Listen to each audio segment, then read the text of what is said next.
Alors je suis toujours dans ma chambre d'hôtel, mais dans cette vidéo je vais vous expliquer précisément comment les étirements vous rendre plus souple et vous allez voir que pas mal de points de mon argumentation vont réellement vous étonner, voire même vous choquer.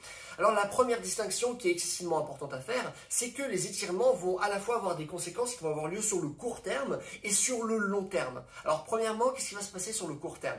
Alors on va remarquer une augmentation de la viscoélasticité de certains tissus. Il se trouve que ce phénomène il est temporaire et a priori c'est la raison pourquoi lorsque vous étirez, vous avez accès à une plus grande amplitude que lorsque vous essayez, imaginons, de tester votre amplitude maximale à froid ou quelques heures après vos étirements. Donc ça, c'est le premier point. Mais à mon sens, ce qui est le plus important, c'est le deuxième point, les conséquences qui vont avoir lieu sur le long terme. Et là, en fait, ce qu'on va remarquer, ça va être une augmentation de notre tolérance aux étirements et plus spécifiquement aux différents mécanismes qui vont être mis en place par le système nerveux pour nous protéger.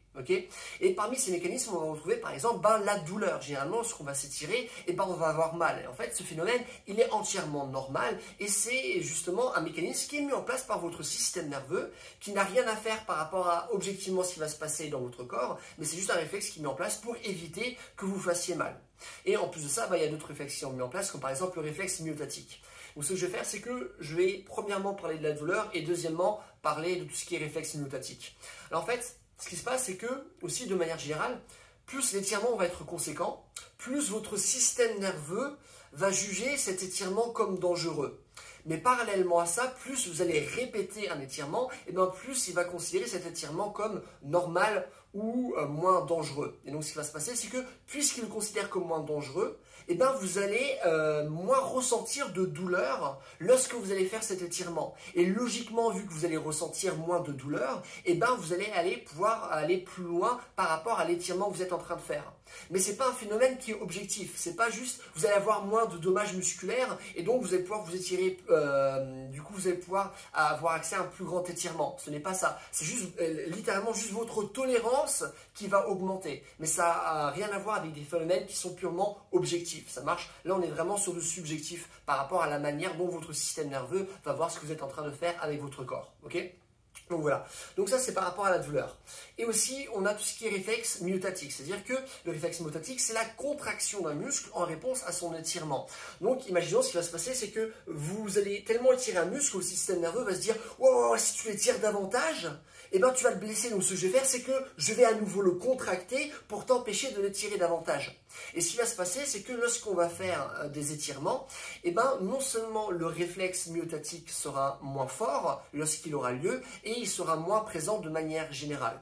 Mais comme nous le montre Dan Van Zandt, qui est un des plus grands experts dans le monde de la souplesse, vous avez parlé de lui à plusieurs reprises, il est vraiment excessivement intéressant, je vous encourage grandement à aller voir tous ses articles, c'est vraiment une personne extraordinaire. Donc il me dit que, si on s'intéresse davantage à la littérature scientifique, qu'on remarque qu'en fait ce qui est réflexe myotatique, a priori, ce ne sont pas les mécanismes les plus importants qui nous empêchent d'être souple et que donc de manière générale ce qui va se passer c'est qu'on va simplement augmenter notre tolérance aux étirements et ce qui prouve bien qu'en fait les étirements c'est quelque chose qui est principalement neuronal et pas tellement musculaire contrairement à ce que pensent énormément de gens. C'est pas un concept nouveau, j'en ai parlé à plusieurs reprises dans ma chaîne, mais voilà, je voulais simplement aborder ce point avec davantage de précision. Voilà, écoutez, c'est tout. Si vous avez des questions, n'hésitez pas à les mettre dans les commentaires, je réponds à tout le monde. Et si vous voulez une formation qui parle de souplesse, qui vous donne à chaque fois toutes les références théoriques dont vous avez besoin, mais également toutes les références pratiques, c'est-à-dire des programmes d'entraînement que vous pouvez suivre, les meilleurs exercices pour chaque groupe musculaire, pour chaque articulation. Mon programme parle également de force, de vitesse, d'endurance, de souplesse, réellement de tout, et ce dans une démarche de mouvement pour mieux bouger. N'hésitez pas à aller sur mon site, c'est le premier en inscription, et en attendant, passez une bonne journée. Bye.